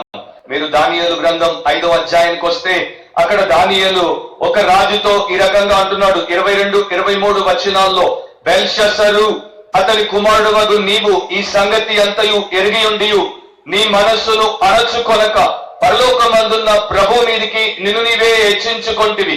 ఎట్లనగా నీవును నీ అధిపతులను నీ రాజులను నీ ఉపపత్నులను దేవుని ఆలయ సంబంధమగు ఉపకరణములలో ద్రాక్షరసము పోసి త్రాగవలనని వాటిని తెచ్చి ఉంచుకొని వాటితో త్రాగుచు చూడనైనను విననైనను గ్రహింపునైన చేతకాని వెండి బంగారు ఇత్తడి ఇనుము కర్ర అను వాటితో చేయబడిన దేవతలను స్తుతించితిరి గాని నీ ప్రాణమును నీ సకల మార్గములను ఏ దేవుని వశమున ఉన్నవో ఆయనను నీవు గణపరచలేదు. అతడు మనస్సును అణుచుకోలేదు, పరలోకమందున్న దేవుడి మీద తను తాను హెచ్చించుకున్నాడు. అండ్ అతని యొక్క ప్రాణానికి సకల మార్గాలకు ముఖ్య ఆధారమైనటువంటి మూలమైనటువంటి దేవుడిని గణపరచలేదు. అందుకనే బెల్షస్సరు తనకన్నా ముందే, సమయం కన్నా ముందే చచ్చిపోయాడు. నా ప్రియమైనటువంటి సహోదరి సహోదరులారా, ఈ రాత్రి మనం ప్రశ్నించుకోవాల్సింది ఏంటంటే, మన వ్యక్తిగత జీవితాలు దారుణంగా ఉండడానికి, మన కుటుంబ జీవితాలు దారుణంగా ఉండడానికి, మన సంఘ పరిచర్యలు దారుణంగా ఉండడానికి, మన సాక్ష్యాలు బలహీనంగా నిర్వీర్యంగా ఉండడానికి, మనము ఒక రకంగా క్రైస్తవులము అని ఓ నిజాయితీతో చెప్పుకోలేక నీరసించినటువంటి మాటలు మాట్లాడేటువంటి వారంగా ఉండడానికి గల ఒక కారణం ఏంటంటే, మనలో దేవుడి యొక్క విధానము లేకపోవడం, ఆ దైవ విషయంలో తగ్గింపు లేకపోవడం. ప్రపంచంలో మరి ఎన్నో స్వరాలు మనకు వినపడతాయి. ఎవరో రాశారు ఇది ఇంగ్లీష్ లో, మనలో ఉన్నటువంటి ఆకలి అంటే కేవలం ఆహారానికి సంబంధించిందే కాదు, ఆకలి కోరికగా కూడా మనకు కనబడుతుంది. అనేక రకాలైనటువంటి ఆకళ్ళు మనుషులను పట్టుకొని వారిని వేధిస్తూ ఉంటాయి. సో ఆకలి అంటోందంట విచ్చలవిడిగా ఉండు, ఆనందించు అని. విద్య అంటోందంట వనరులు సమకూర్చు, నిన్ను నీవు విస్తరింప చేసుకో. భౌతికవాదం అంటోందంట సంతృప్తిగా ఉండు, నిన్ను నీవే సంతోషపరుచుకో. సైకాలజీ అంటే మానసిక శాస్త్రవేత్తం అంటోందంట నీ యందు నీకు పరిపూర్ణ విశ్వాసం ఉంటే నిన్ను నీవు సార్థకం చేసుకోగలవు అని. గర్వం అంటోందంట అందరినీ మించి వారి పైన నీ పై చేయి కలిగి పెత్తనం చేయి, దాని కొరకు అహర్నిశలు నిన్ను పెంపొందించుకుంటూ పో. హ్యూమనిజం అంటే మానవతావాదం అంటోందంట ఎవరిని నమ్మకూడదు, దేన్ని నమ్మకూడదు, నీవు నిన్నే నమ్ముకోవాలి, నీ బలం మీద ఆధారపడాలి. కానీ వీటన్నిటి తర్వాత దేవుడు ఏమంటున్నాడు తెలుసా? బుద్ధిమంతునిగా ఉండాలంటే నిన్ను నీవు తగ్గించుకో అంటున్నాడు. బుద్ధిమంతునిగా ఉండాలంటే నిన్ను నీవు తగ్గించుకో. ఎందుకంటే ఎప్పుడైతే నీవు తగ్గించుకుంటావో అప్పుడు దేవుడు నిన్ను హెచ్చిస్తాడు. నీవెప్పుడు ఎక్కలేనంత ఎత్తైనటువంటి కొండను ఆయన నిన్ను హెచ్చించి అక్కడ నుండి ఆయన నీ ద్వారా గొప్ప కార్యాలు చేయిస్తాడు. ఆయన మహిమ ఘనత ప్రభావాలు పొందుకుంటాడు. నాకు చాలా మంది ప్రార్థనలకు మరి వారి యొక్క ప్రమోషన్ కొరకు రాస్తూ ఉంటారు. ఐ థింక్ గత 7-8 సంవత్సరాలుగా చెన్నైలో ఒక సహోదరుడు ఇండియన్ ఆయిల్ కార్పొరేషన్ లో పనిచేస్తున్నాడు. క్రైస్తవ ఆయన ఈమెయిల్ పంపేవాడు మొదట్లో, తర్వాత ఉత్తరాలు పంపాడు. ఇప్పుడు 7 years అంటే చూడండి, దాదాపు 2010-2011 నుండో పంపుతున్నాడు. 7 ఏళ్ళు ఆయన కోరినటువంటి ఏకైక మనవి, ఆయన యొక్క లెటర్ లో అక్షరం కూడా మార్పు లేకుండా 7 ఏళ్లుగా వాటినే జిరాక్సులు తీసి పంపుతున్నాడు. ఏంటంటే ఇండియన్ ఆయిల్ కార్పొరేషన్ వారు నాకు ప్రమోషన్ రాకుండా అడ్డుకుంటున్నారు, నాకు ఇప్పటికే ప్రమోషన్ రావాల్సింది, నా జీతం ఇంత పెరగాల్సింది, అది రాకుండా ఆపేశారు. సో మీరు నా కోసం ప్రార్థన చేయండి. నేను ఒకసారి గతంలో ఈమెయిల్ పంపాను, మేము ప్రార్థన చేస్తాం మంచిదే, కాకపోతే వారు ఆపడానికి గల కారణాలు ఏంటో మీరు తెలుసుకోండి, అడగండి, తెలుసుకోండి. రెండవది, మీలో అలాంటివి ఏవైనా ఉన్నాయేమో అని దేవుణ్ణి అడగండి, ఇటు అధికారులను అడగండి, అటు దేవుణ్ణి అడగండి. అండ్ ఎక్కడ ఏవేవి మీరు చక్కదిద్దాలో వాటిని చక్కదిద్దండి. అయినా కూడా ప్రమోషన్ రాకుండా ఉంటే దేవుని యొక్క బలిష్టమైనటువంటి చేతి కింద ఓర్పుతో తగ్గింపు కలిగి ఉండండి. ఆయన ఒక రోజున హెచ్చిస్తారు. ఇక్కడ మీరు 10 ఏళ్లలో 2-3 ప్రమోషన్లు పొందే కన్నా 11వ సంవత్సరంలో ఒకే ప్రమోషన్ లో ఆ 3 కన్నా పైకి మిమ్మల్ని తీసుకెళ్లి సీట్ లో కూర్చోబెట్టగలడు. అండ్ ఈ 10 ఏళ్లలో 2-3 ప్రమోషన్లతో మీ శాలరీ ఇంత అంతా పెరుగుతూ ఇక్కడికి వస్తే దేవుడు 11వ సంవత్సరంలో ఈ శాలరీని డబుల్ కూడా చేయగలడు. సో దేవుడికి అసాధ్యమైనది ఏమీ లేదు. అవి రెండు కనుక్కోండి అంటే దానికి ఏ రకమైనటువంటి ఆన్సర్ రాయలేదు. మరుసటి నెలలో మరలా సేమ్ ఓల్డ్ పాత ఉత్తరమే పంపాడు. అంటే ఈ మనిషికి తనను పరీక్షించుకోవడమో లేకపోతే తన పై అధికారులను అడగడమో ఇష్టం లేదు. ఆయన అనుకుంటాడు కొంతమంది సేవకులకు దేవుడు కాంట్రాక్ట్ ఇచ్చాడు, వారు ప్రార్థన చేస్తే ఆ పాపుల యొక్క రోగాలు పోతాయి, వాళ్ళు ప్రార్థన చేస్తే ఆ పాపులకు దుర్మార్గులకు ప్రమోషన్లు వస్తాయి, వాళ్ళు ప్రార్థన చేస్తే వాళ్ళు ఇళ్లు కట్టుకుంటారు. ఈ కాంట్రాక్ట్ కొంతమంది సేవకులకు ప్రపంచంలో దేవుడు ఇచ్చాడు. సో మనందరం కూడా ఏం చేస్తామంటే ఈ కాంట్రాక్ట్ సేవకులకు మన ఉత్తరాలు ఈమెయిల్లు రాస్తుంటాం. మీకు తెలుసో లేదో, ఒకప్పుడు నేను విద్యార్థిగా ఉన్నప్పుడు అప్పుడే నేను ఇంకా రక్షణ పొందలేదు. రక్షింపబడిన తర్వాత చాలా మంది నాకు చెప్పేవారు, మీ యొక్క పిల్లలు మంచి విద్యార్థులుగా ఉండాలి, వారు బాగా చదువుకొని పాస్ అవ్వాలంటే తమిళనాడులో ఒక పరిచర్య వారు ఉంటారు, వారికి ఇన్ని రూపాయలు మీ పిల్లవాడి పేరు మీద మీ పిల్లదాని పేరు మీద ఒక ప్లాన్ ఉంటుంది, దానికి కట్టి పంపండి, తప్పకుండా పాస్ అవుతారు. మీ పిల్లవాళ్ళు ప్రతిరోజు మీ గుండెలకు పోట్లు పొడుస్తున్నా వారి యొక్క చదువులో పాస్ అవ్వడానికి సంవత్సరానికి ఒక ముతక 3,000 చెన్నైలో ఉన్నటువంటి సంస్థకు పంపితే ఆ కాంట్రాక్ట్ సేవకులు ప్రార్థన చేస్తే మీ యొక్క బిడ్డలను దేవుడు పాస్ చేస్తున్నాడు అనుకోవడం కన్నా పెద్ద అబద్ధం అపోహ ఇంకా ఉండదు. మీకు సంగతి చెప్తాను, ప్రపంచంలో క్రైస్తవుల కన్నా అత్యధిక స్థాయిలో నాస్తికులు ఉన్నారు, అన్యులు ఉన్నారు. మనకన్నా ఎక్కువ బిలియనియర్లు, ముస్లింలు అండ్ ఏథీస్టులు, గ్రీసు దేశస్థులు ఉన్నారు, యూదులు ఉన్నారు. రాట్స్ చైల్డ్ అండ్ రాకఫెల్లర్ ఫౌండేషన్ ప్రపంచంలో మొట్టమొదటి బిలియనియర్ గా జాన్ డి రాకఫెల్లర్ పేరు క్రైస్తవ విశ్వాసి కాదు. సో మీరు ఈ రకంగా చూసుకుంటే ఆస్తిలో అవిశ్వాసులే పైన ఉన్నారు, విద్యలో అవిశ్వాసులే పైన ఉన్నారు, అధికారంలో అవిశ్వాసులే పైన ఉన్నారు, ఆరోగ్యంలో అవిశ్వాసులే పైన ఉన్నారు, అన్నింటిలో వారే పైన ఉన్నారు. ఎక్కడ? లోక సంబంధమైనటువంటి విషయాల్లో. నా ఇప్పుడు మీరు చెప్పండి, వారు ఏ కాంట్రాక్టు సేవకులకు ఎంత ఫీజు కట్టారు? మనము బైబిల్ ముందు పెట్టుకొని సత్యవాక్యాన్ని సంకలో పెట్టుకొని కూడా చాలా సార్లు అడ్డంగా మోసపోతూ ఉన్నాం. బైబిల్ ఏం చెప్తుందో మీకు చదువుతాను. నా బైబిల్లోనే కాదు, మీ బైబిల్లో కూడా మాటలు ఉన్నాయి. 75వ కీర్తన 6-7 వచనాలు. తూర్పు నుండి ఆయనను, పడమట నుండి ఆయనను, అరణ్యం నుండి ఆయనను హెచ్చు కలగదు. హెచ్చు అనే హెచ్చిపు, ప్రమోషన్ అనేది కలగదు. దేవుడే తీర్పు తీర్చువాడు, ఆయన ఒకరిని తగ్గించును, ఒకరిని హెచ్చించు. దేవుడు తీర్పు తీరుస్తాడంట. ఏం తీర్పు తీరుస్తాడు? దేవుడు అనలైజ్ చేస్తాడు, విశ్లేషణ చేస్తాడు. ఒక వ్యక్తి యొక్క జీవితాన్ని, వాని యొక్క ప్రవర్తనను, వాని యొక్క హృదయాన్ని, మనస్తత్వాన్ని ఆయన విశ్లేషించినప్పుడు వీడు గర్విష్ట, వీడు పొగరబోతా, వీడు తగ్గింపగలిగినటువంటి దీన మనస్కుడా అని దేవుడు చూసిన తర్వాత ఒకవేళ వాడు పొగరబోతైతే వాడిని అనుస్తాడు, ఒకవేళ వాడు దీన మనస్కుడైతే వాడిని హెచ్చిస్తాడు. ఇది బైబిల్ అండి. ఈ దేవుడు అన్యాయస్తుడు కాడు. నాకు ఒకసారి నర్సు ఫోన్ చేసి అంటుంది, బ్రదర్ నేను ఈ రోజు నా పరీక్ష సరిగ్గా రాయలేదు, ఖచ్చితంగా 50 మార్క్స్ కూడా రావు, ఫెయిల్ అయిపోతాను, కానీ మీరు తప్పక నా కొరకు ప్రార్థన చేయండి, నేను పాస్ అయ్యేటట్టు. నేనేమన్నాను తెలుసా? అమ్మ నీలాంటి నర్సు ఫెయిల్ అవ్వాల్సింది పాస్ అవుతే మా లాంటి వాళ్ళకి నర్సుగా ఉండదు, కరుసుగా ఉంటది, నేను చెయ్య అని చెప్పి. ఎందుకంటే ఆ రకంగా ఈ రోజున ఉన్నారు. అండ్ చాలా మంది సేవకులు వారికి బుద్ధి ఉండే బుద్ధి లేకో ఇలాంటి వారిని పెంచి పోషిస్తారు. ఇలాంటి వారి యొక్క అమాయకపు లేకపోతే అహంకారపు కోరికలను తీసేటువంటి రీతిగా ప్రార్థన చేస్తారు. నా బాధ ఏంటంటే ఈ రోజున ఉన్నటువంటి సేవకుల్లో ఎక్కువ శాతం దేవుడి పట్ల ద్రోహం చేసేటువంటి వారే కానీ దేవుడి కొరకు దీన మనస్సు కలిగి దైవ కార్యక్రమాలు చేసేవారు తక్కువ. సో ప్రమోషన్ ఎక్కడి నుండి వస్తుంది? దేవుడు నీ యొక్క అప్లికేషన్ ని అనలైజ్ చేసిన తర్వాత నిన్ను అందలం ఎక్కించాలో లేకపోతే అనచాలో నిర్ణయిస్తాడు. ఆయన యొక్క కృప నీరుంటే నీ జీవితం ధన్యమవుతుంది. నేను కొంతమందిని మీ ముందు పెడతాను, నాకు ఇంకా కొంత సమయం ఉంది. ఆ సమయంలో కొంతమంది భక్తులను, పాత నిబంధన భక్తులను, ఎవరైతే తమను తాము తగ్గించుకున్నప్పుడు దేవుడు తన యొక్క బలిష్టమైనటువంటి హస్తముతో వారిని పైకి ఎత్తి గొప్పగా హెచ్చించాడో అలాంటి వారిని మీ ముందు పెడతాను.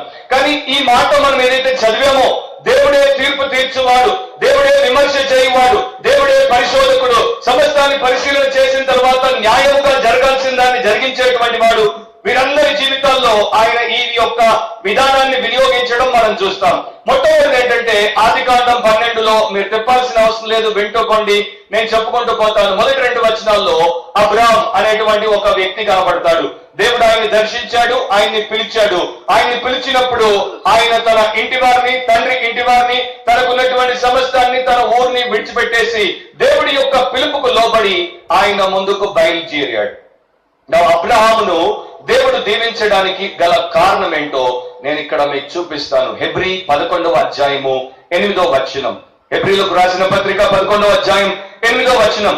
అబ్రహాము పిలువబడినప్పుడు విశ్వాసమును బట్టి ఆ పిలుపునకు లోబడి అంటే అబ్రహాములో తగ్గింపు ఉంది కనుక, అబ్రహాము దేవుడితో మరి ఏ రకమైనటువంటి మంతి పెట్టలేదు కనుక, దేవుడి యొక్క పిలుపును శిరస వహించేటువంటి వారిగా వెంటనే తాను తగ్గించుకొని, కారణాలు చూపకుండా, సాకులు చెప్పకుండా, దేవుని యొక్క ఆజ్ఞకు తన యొక్క జీవితాన్ని సమర్పించేసుకొని తాను స్వాస్థ్యముగా పొందనై ఉన్న ప్రదేశమునకు బయలు వెళ్ళెను. ఆసక్తికరమైనటువంటి లైను తర్వాత ఉంటది. మరియు ఎక్కడికి వెళ్ళవలెనో అది ఎరుగక బయలు వెళ్ళెను.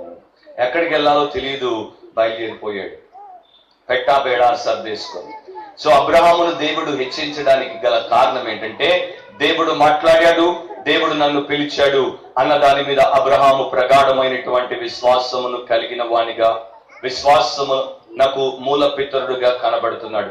సో అబ్రహాం యొక్క విశ్వాసమును బట్టి, ఆ పిలుపుకు లోబడేటువంటి దీన మనస్సును బట్టి దేవుడు అబ్రహాము నిజంగానే హెచ్చించాడు. ఇశ్రాయేలు జనాంగం అంతటికి కూడా అబ్రహామును మూల పితరుడిగా మార్చేశాడు. అది మనకు తెలుసు. ఒక భక్తుడు అనేవాడు, మానవుడు తన జీవితంలో రెండింటికి దూరంగా ఉండాలి. ఒకటి స్వనీతికి దూరంగా ఉండాలి. ఎందుకంటే స్వనీతి ద్వారా ఎవరు దేవుడి సన్నిధిలో అనుగ్రహాన్ని పొందలేరు, పాపక్షమాపణ పొందలేరు, ఆత్మరక్షణ పొందలేరు, అగ్ని గంధకాలతో మండే గుండమైనటువంటి నిత్య నరకాన్ని, నాశనాన్ని తప్పించుకోలేరు. స్వనీతి నుండి రక్షణ పొందాలి. రెండవది స్వబుద్ధి నుండి రక్షణ పొందాలి. స్వంత జ్ఞానం నుండి రక్షణ పొందాలి. ఈ రోజున మనుషులు వారి జీవితాలను వారే కట్టుకోవడానికి, వారిని వారు తయారు చేసుకోవడానికి, వారి బుద్ధిబలం మీద ఆధారపడడానికి ఎక్కువ ప్రయత్నాలు చేస్తూ ఉంటారు. వారి స్కీములు వారికి ఉంటాయి. వారి యొక్క ఆ అవివేకంతో కూడినటువంటి తెలివితేటలను వినియోగించే విషయంలో విఫలమైపోతున్నా కూడా బుద్ధి జ్ఞానములకు, మరి సమస్త బుద్ధి జ్ఞానములకు ఆయన యందు గుప్తమై ఉన్నాయని బైబిల్ చెప్తోంది. ఆ క్రీస్తును ఆశ్రయించారు. ఒక పాప తన తల్లి దగ్గరకు వచ్చింది. ఒక సాఫ్ట్ డాల్ అంటే మెత్తని బొమ్మ ఆ పాప పట్టుకుని ఆడుతుంది. ఆ పాప తల్లి దగ్గరకు వచ్చి చెప్పింది, మమ్మీ నేను ఈ యొక్క డాల్ తో అంటే ఈ బొమ్మతో నేను దాన్ని పట్టుకొని గట్టిగా నా హృదయానికి హత్తుకొని I love you I love you I love you అని 4 సార్లు చెప్పాను. నేను నిన్ను ప్రేమిస్తున్నానే అని 4 సార్లు చెప్పినా కూడా ఇది ఒక్కసారి కూడా నాకు వెనక్కి ఐ టు లవ్ యూ, నేను కూడా నిన్ను ప్రేమిస్తున్నానని చెప్పట్లేదే మమ్మీ అని చెప్పినప్పుడు మమ్మీ కనిపించిందంట ఆ బొమ్మ ఏం చెప్తుంది, దాంట్లో జీవం ఉంటాయి కదా. ఆ టైంలో మమ్మీకి దేవుడు ఒక ఆలోచన ఇచ్చాడు, మరి నీకు జీవం ఉందిగా, నేను నిన్నంత ప్రేమించాను, నిన్ను ప్రేమిస్తూనే ఉన్నాను, అండ్ నీ యొక్క ప్రేమ కొరకు నా కుమారుడిని సిలువకు అప్పగించాను, అయినా కూడా నీవు ఇంతకాలమైనా కూడా నన్ను ప్రేమించాల్సిన రీతిలో ప్రేమించట్లేదు, నాకు లోబడాల్సిన రీతిలో లోబడట్లేదు, నీకు నా మీద విశ్వాసం ఉంటే ఆ పని చేయవా అని ప్రభు అడిగాడంట. సో మొట్టమొదట అబ్రహామును దేవుడు హెచ్చించడానికి గల కారణం దేవుడి మీద ఆయనకున్నటువంటి విశ్వాసం. రెండవది దేవుడు యోసేపును హెచ్చించాడు. మీరు ఆదికాండం 39వ అధ్యాయాన్ని చదివితే అక్కడ యోసేపు జీవితం అంతా కూడా మన కొరకు రాయబడింది. అబ్రహాము విశ్వాసమును బట్టి హెచ్చింపబడ్డాడు. యోసేపు ఏ రకంగా తాను తగ్గించుకున్నాడు, దేవునికి భయపడి తన యొక్క శీలమును కాపాడుకొనుట ద్వారా, అపవిత్రతకు తాను అమ్మి వేసుకోకుండా ఉండుట ద్వారా యోసేపు దేవుని దృష్టిలో గొప్పవానిగా కనబడ్డాడు కనుక దేవుడు అతడిని హెచ్చించాడు. మీరు ఆదికాండం 39:1-2 తర్వాత చదువుకోండి. నేను ఒక మాట చదువుతాను. యెహోవా అతనికి తోడై ఉండననియు, అతడు చేసినదంతయు అతని చేతిలో యెహోవా సఫలము చేసిననియు అతని యజమానుడు చూచినప్పుడు అని ఉంటుంది.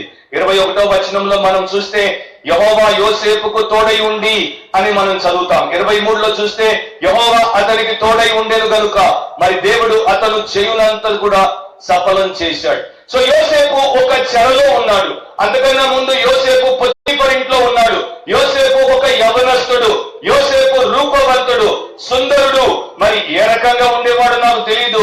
మరి ఈ రోజుల్లో చాలా మంది మన క్రైస్తవ మరి అమ్మాయిలు అబ్బాయిలు కూడా కొంతమంది ఫేవరెట్లను హీరోలుగా పెట్టుకొని వారిని అభిమానిస్తూ ఉంటారు. వారి సినిమాలు, వారి యొక్క ఆ ట్రైలర్లన్నీ చూసుకుంటూ కాలక్షేపం చేస్తూ ఉంటారు.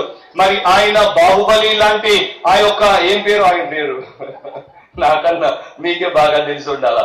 బాహుబలిలో ఒక ఆయన నటించాడు, ప్రపంచమంతా తెలుగుడు, పేరు మోసాడు. ఏం పేరండి? ప్రభాస్ అండి. ప్రభాస్ ని మరి ప్రభాస్ లాగున్నాడు, జూనియర్ ఎన్టీఆర్ లాగున్నాడు, మహేష్ బాబు లాగున్నాడు నాకు తెలియదు, కానీ వీళ్ళందరికన్నా బాగున్నాడని నాకు తెలుసు. చాలా శ్రేష్టమైనటువంటి వ్యక్తి. లోపల అంతరంగ స్వభావం ఎంత చక్కగా అలంకరించబడి ఉంటే, ఎంత సుందరంగా ఉంటే పైన దేహానికి అంత ఎక్కువ మెరుపు వస్తుంది. ఆ మెరుపు మనం కొనుక్కున్నటువంటి డబ్బాల్లో నుండి తీసుకొని పూస్తే రాదు, అది దేవుడు సహజంగా ఇచ్చేటువంటి మెరుపు. సో ఇది పొతీఫరు యొక్క భార్యకు మరి చాలా ఆకర్షణీయంగా కనబడింది. యోసేపును ఆమె మోహించింది, యోసేపును ఆమె శోధించింది, యోసేపు తనతో శయనించాలని ప్రపోజల్ ఎన్నో పెట్టింది. ఇది కొన్ని రోజులుగా జరిగింది. కానీ యోసేపు మాత్రం తన యొక్క పవిత్రతను కాపాడుకోవడానికి ఎట్టి పరిస్థితుల్లో ఒప్పుకోలేదు. ఆయన దేవుడికి ఎంతో భయపడ్డాడు. 9లో అంటాడు, కాబట్టి నేనెట్లు ఇంత ఘోరమైన దుష్కార్యము చేసి దేవునికి విరోధముగా పాపము కట్టుకొందును. యోసేపు చదివినప్పుడల్లా నాకు అనిపిస్తుంది హ్యాట్స్ ఆఫ్, సల్యూట్ కొట్టాలని. ఎందుకంటే అలాంటి మనుషులు మరి బహుశా అసలు ఉన్నారా అనే ప్రశ్న కూడా మొదట్లోకి వచ్చేది. అప్పుడు ఉన్నాడు. పరిశుద్ధాత్మ పూర్ణత లేనప్పుడే యోసేపు అలా ఉన్నాడంటే, ఈ కాలంలో పరిశుద్ధాత్మ పూర్ణత కలిగినటువంటి మనము ఆత్మగుణముగా ఉంటే ఆ రకంగా మనం ఉండొచ్చని దేవుడి యొక్క వాక్యం ద్వారా మనం తెలుసుకుంటున్నాం. యోసేపు యొక్క హృదయంలో, యోసేపు యొక్క ఆత్మలో, మనసులో, దేహంలో అన్ని చోట్ల పవిత్రత ఉండడానికి గల కారణం ఏంటంటే దేవునికి భయపడ్డాడు, తను తాను లోబడేటట్టు తగ్గించుకున్నాడు. మీకు తెలిసే ఉండొచ్చు, కొన్నేళ్ల క్రితము, దాదాపు 106 సంవత్సరాల క్రితము టైటానిక్ అనేటువంటి ఒక పెద్ద 900 అడుగుల పొడవు ఉండేటువంటి ఓడ అట్లాంటిక్ మహాసముద్రంలో మునిగిపోయింది. నీట మునిగి చనిపోయారు. ఆ రోజుల్లో ప్రపంచమంతా కూడా వారు చెప్పిన విషయం ఏంటంటే అది ఒక మంచు తునక, ఒక పెద్ద ఐస్ బర్గ్ ని ఢీకొనడం చేత దాని యొక్క మధ్య భాగాన్ని అది చీల్చింది కనుక మునిగిపోయింది అని. కానీ తర్వాత శాస్త్రవేత్తలు అండ్ కొంతమంది ఈ యొక్క ఓషన్ డైవర్స్ అంటే మహాసముద్రాలలో ఈదే గజ ఈతగాళ్ళు సౌండ్ వేవ్స్ అనేటువంటి ఒక విధానాన్ని వినియోగించి నీటిలో 2.5 మైళ్ళ కింద అట్టడుగు భాగాన ఉన్నటువంటి ఓడను వారు కనుగొని పరిశీలన చేసినప్పుడు మరి ఒక మంచు తునక దాన్ని అలా అడ్డంగా గీసినందు చేత అది కాలేదు. దాని యొక్క భాగంలో 6 చోట్ల చిన్న చిన్న చిల్లులు పడ్డం చేత నీళ్లు లోపలికి చేరి అది మునిగిపోయింది అని వారు కనుక్కున్నారు. సో దాన్ని నాశనం చేయడానికి గల కారణం ఏంటంటే ఒక చిన్న చిల్లు, స్మాల్ హోల్. మీకు ఒక మాట చెప్తాను, మన సోల్ ని కూడా ఈ లోకంలో ఉన్నటువంటి స్మాల్ హోల్ సంపూర్ణంగా నాశనం చేయగలదు. అంటే మీ యొక్క ఆత్మను ఒక చిన్న చిల్లు ఛిద్రము చేయగలదు. యోసేపు అందుకనే దాన్ని ఎరిగినటువంటి వాడు కనుక ఎక్కడా అవకాశం ఇవ్వలేదు, ఆమెతో మాట్లాడడానికి అవకాశం ఇవ్వలేదు, ఆమెతో ఉండడానికి అవకాశం ఇవ్వలేదు, ఆమెతో పాపం చేయడానికి అవకాశం ఇవ్వలేదు, బయటికి పారిపోయాడు. మరి ఈ రోజున మనము ఆ రకంగా ఎందుకు ఉండట్లేదు ఆలోచించాల్సిన ప్రశ్న. అలా ఉన్నాడు కనుక దేవుడు అతన్ని హెచ్చించాడు. 3వ వ్యక్తి ఎవరంటే ఆ నిర్గమకాండం 7వ అధ్యాయము 1వ వచనాన్ని మనం చదివితే మోషే అనేటువంటి వ్యక్తిని దేవుడు హెచ్చించాడు. మోషేను దేవుడు ఎందుకు హెచ్చించాడు? ఎందుకంటే మోషేలో దీనత్వాన్ని దేవుడు చూశాడు కనుక మోషేను హెచ్చించాడు. నిర్గమకాండం 7వ అధ్యాయం 1వ వచనం, కాగా యెహోవా మోషేతో ఇట్లనెను, ఇదిగో నిన్ను ఫరోకు దేవునిగా నియమించితిని, నీ అన్న అహరోను నీకు ప్రవక్తగా ఉండును అని దేవుడు మోషేతో చెప్తున్నాడు. దానికన్నా ముందు మీరు చదివితే ముందు అధ్యాయాల్లో మోషే ఒకప్పుడు ఐగుప్తులో ఉన్నప్పుడు చాలా వియోచితమైనటువంటి వ్యక్తిగా వ్యవహరించాడు. ఒక ఐగుప్తీయుణ్ణి ఒక గుద్దుతో చంపాడు, ఇసుకలో పాతేశాడు. కానీ తర్వాత భయపడినప్పుడు అతడు పారిపోయాడు. ఇశ్రాయేలీయులకు ఆయన మోసకుడు అని అనుకున్నాడు. కానీ ఎడారికి వచ్చి అక్కడ 40 ఏళ్లు బతికేసరికి ఆ యొక్క ధైర్యం పోయింది, ఆ జ్ఞానం పోయింది, సామర్థ్యం పోయింది. దేవుడు వచ్చి మోషే నీవు నా కొరకు వెళ్ళు అని చెప్పినప్పుడు మోషే అంటున్నాడు, నేనే పాటి వాడును, నేను మాట మాంద్యం కలిగినటువంటి వాడును, నేను చాతనటువంటి వాడును, నన్ను కాదు మరొకరినెవరినైనా పంపు. ఒకప్పుడు ఇది జరుగుతుంది అని విర్రవీగినటువంటి మోషే దాన్ని నేను తను అనే లోకి వచ్చేసాడు. కనుక దేవుడు అంటున్నాడు, మోషే నువ్వు ఎవరికైతే భయపడున్నావు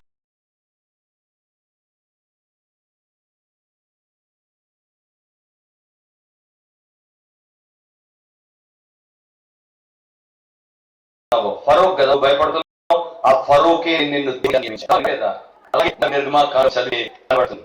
సో మీ జీవితంలో మీరు ఒకప్పుడు గొప్పగా ఎంచి లేకపోతే అలా అనుకుని ఉండొచ్చు. నా లైఫ్ లో నేను అనుకునేవాడిని, ఒక చోట నేనున్నప్పుడు ఒకరు ప్రవచనం చెప్పారు, నువ్వు ప్రపంచ దేశాలన్నింటికి వెళ్ళి వాక్యం చెప్తావని. సో నేను అనుకునేవాడిని, నేను ఒక ఇంటర్నేషనల్ ప్రీచర్ని అయిపోతానని. సో మొదట్లో అలా అనుకుంటూ సంవత్సరం ఎదురు చూసేవాడిని. వాడు ఎప్పటికీ నన్ను పిలవట్లా.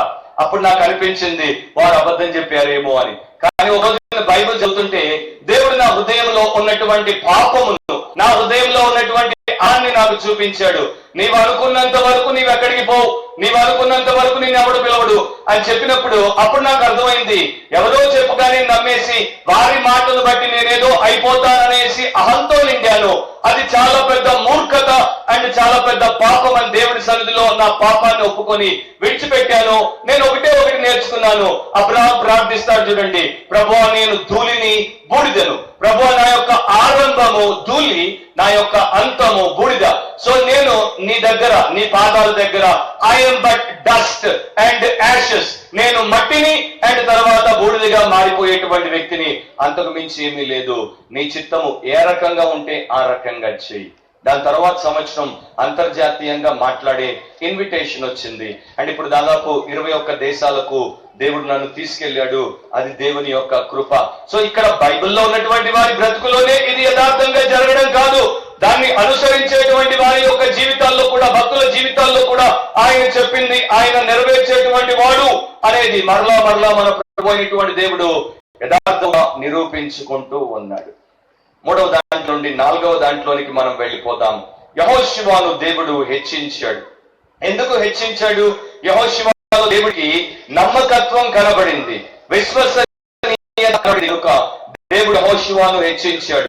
యెహోషువ గ్రంథం 3వ అధ్యాయం 7వ వచనాన్ని నేను చదువుతున్నాను, మీ బైబిల్లో మీరు గమనించండి. యెహోషువ 3:7 అప్పుడు యెహోషువతో ఇట్లనెను, నేను మోషేకు తోడై ఉండినట్లు నీకును తోడై ఉండునని ఇశ్రాయేలీయులందరూ ఎరుగునట్లు నేడు వారి కన్నుల ఎదుట నిన్ను గొప్ప చేయ మొదలు పెట్టదును. సో యెహోషువను గొప్ప చేసింది ఎవరు?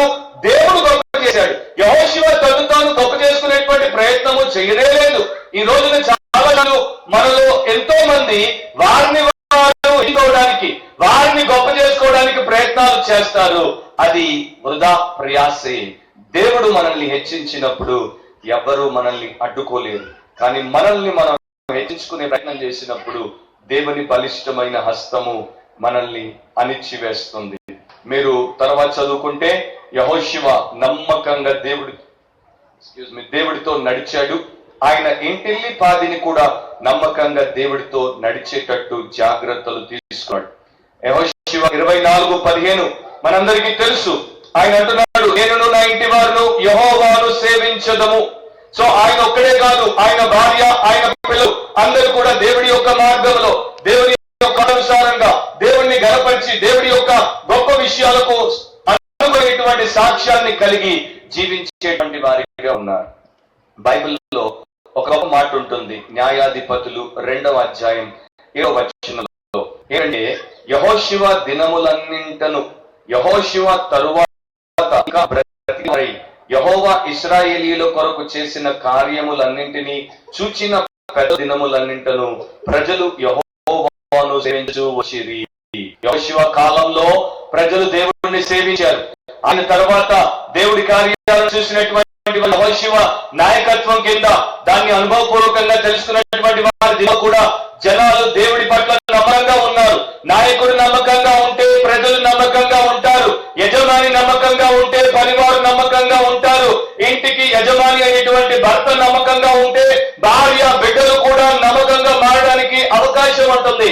ఈ రోజు ఏంటంటే నాయకులు నమ్మకంగా లేరు, ఇంటి యజమానులు నమ్మకంగా లేరు, అండ్ ప్రపంచంలో యాజమాన్యంలో ఉన్నటువంటి వారు నమ్మకంగా లేరు. మన ముందు ఇప్పుడే పేపర్లలో రోజు చదువుతున్నాం, ఒక నగల వ్యాపారి నీరవ్ మోడీ 11,400 కోట్లు పంజాబ్ నేషనల్ బ్యాంక్ ని ముంచి పోయాడు. ఆయన యొక్క పనివారందరూ జీతాల కోసం లబోదిబో అంటున్నారు. సో నా ప్రియమైనటువంటి సహోదరి సహోదరుడా, ఆ నమ్మకత్వం నీలో ఉందా? నీవు ఆ రకమైనటువంటి నమ్మకత్వాన్ని కలిగి ఉంటే దేవుడు నిన్ను ఎంతో ఉన్నతమైనటువంటి ప్రాంతానికి హెచ్చించి నిన్ను అక్కడ నిలబెడతాడు. 5వ దాంట్లోనికి నేను వెళ్ళిపోతున్నాను. కాకపోతే నాకు ఒక విషయం జ్ఞాపకం వస్తుంది. ఇంగ్లాండ్ దేశంలో ఒక వృద్ధురాలు ఉండేది. ఆమె వయసులో ఉన్నప్పుడు చక్కగా ప్రభు యొక్క పనుల్లో పాలి భాగస్తురాలై ఉండేది, సంఘములో సేవ చేసేది. మరి ఆమెకి ఇవ్వబడినటువంటి పని ఎంత చిన్నదైనా నమ్మకంగా పనిచేసేది, ఎంత గొప్పదైనా నమ్మకంగా పనిచేసేది. అలా ఉన్న తర్వాత వృద్ధాప్యంలోనికి వచ్చినప్పుడు సంఘ పెద్దలు, సంఘ సేవకుడు అన్నాడంట, అమ్మా ఇక మీరు చాలా కాలం సేవ చేశారు, విశ్రాంతి తీసుకోండి అని. అయినా కూడా పని చేసేటువంటి లక్షణం ఉన్నటువంటి వారు, ఇతరుల సేవే తమ జీవిత ఆశయం అనుకునేటువంటి వారు ఊరుకోన్నా కూడా ఊరుకోరు కదా. ఆమె సరే చర్చిలో నాకు ఎట్లాగూ పని ఇవ్వడానికి వారు ఇష్టపడట్లేదు, చర్చిలో చేయకపోతే బయట చేయలేనా అని చెప్పి ఆమె ఇంటి ద్వారం ముందు ఒక బోర్డు పెట్టించింది. ఏంటి, ఎవరైనా సరే ఏ సహాయం కావాల్సి వస్తే నా ఇంటికి పెట్టించింది. ఎంత మంచి లక్ష్యం ఒకసారి ఆలోచించండి. మనలో చాలా మంది క్రైస్తవులు వారు అనుకునేది ఏంటంటే, మీకు ఎవరికైనా సహాయం కావాలా, ఇక్కడ నా ఇంటికి మాత్రం రావద్దు, పక్కింటికి పోండి అనేటువంటి ఆలోచన వారికి ఉంటుంది. పాస్టర్ గారు వారి దగ్గర వస్తుంటే అనుకుంటారు, పాస్టర్ గారు నేరుగా నా దగ్గరికే వస్తున్నారు, నాకేమైనా చెప్తారేమో అని చెప్పి వీరికి చెప్తే బాగుంటుంది, వాళ్ళకి చెప్తే బాగుంటుంది అని తెలుసుకునే ప్రయత్నం చేస్తారు. యెహోషువ అలాంటి వాడు కాదు. యెహోషువ నమ్మకంగా పనిచేశాడు కనుక దేవుడు ఆయన్ని నాయకునిగా చేశాడు. 5వది 2వ సమూయేలు 7, 8, 9 వచనాలు. 2వ సమూయేలు 7, 8, 7వ అధ్యాయం 8, 9 వచనాలు. ఇంకొక 5 నిమిషాలు నా సమయం అయిపోతుంది, సో నేను ముగిస్తాను. త్వరగా తీసిన వారు చదవచ్చు.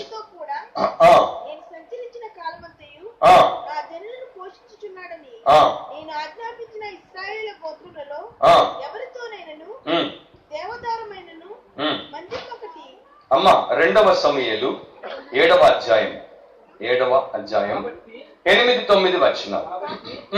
నీవు నా సేవకుడు దావీదుతో ఇలాగ చెప్పుము,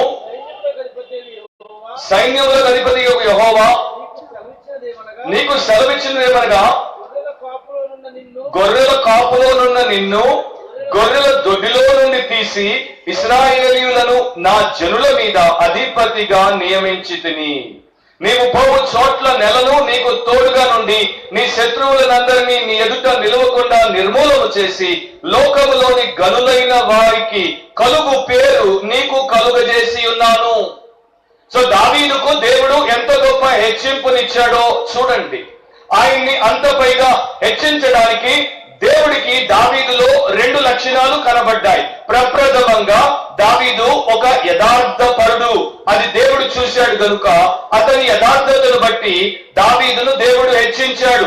దావీదు పాపం చేసిన దేవుడు అతన్ని వెంటనే హెచ్చరిస్తే తను తాను తగ్గించుకొని పాపం ఒప్పుకొని పరిహారం చేసుకోవడానికి ఇష్టపడేటువంటి వ్యక్తి కనుక, యథార్థపరుడు కనుక దేవుడికి దావీదు అంటే ఇష్టం.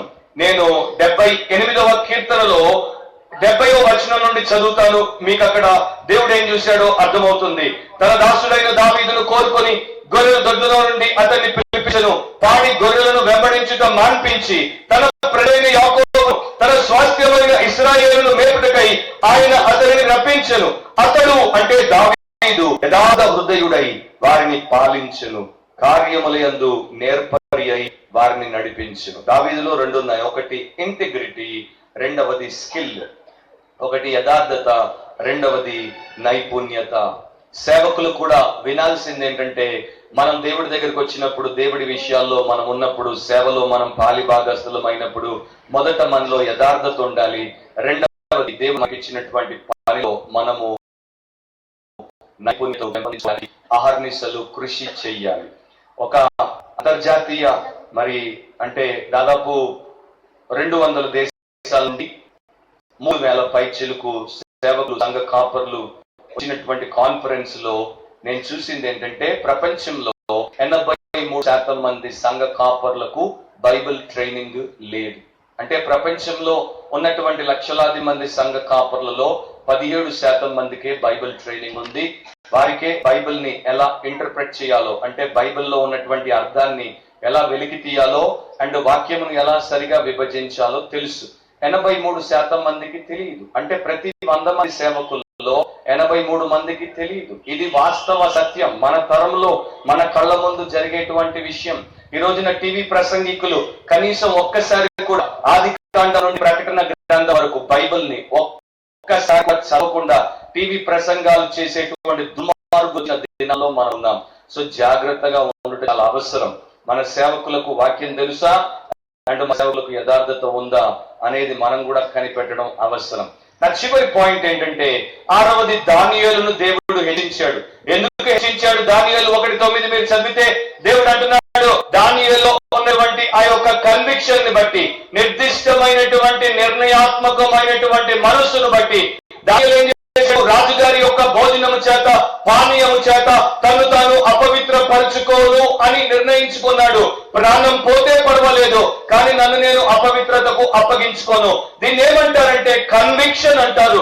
ఒక నిర్దిష్టమైన ప్రధానమైనటువంటి విశ్వాస సహితమైనటువంటి నిర్ణయం. మనమే కూడా ఇలాంటి కన్విక్షన్స్ అవసరం.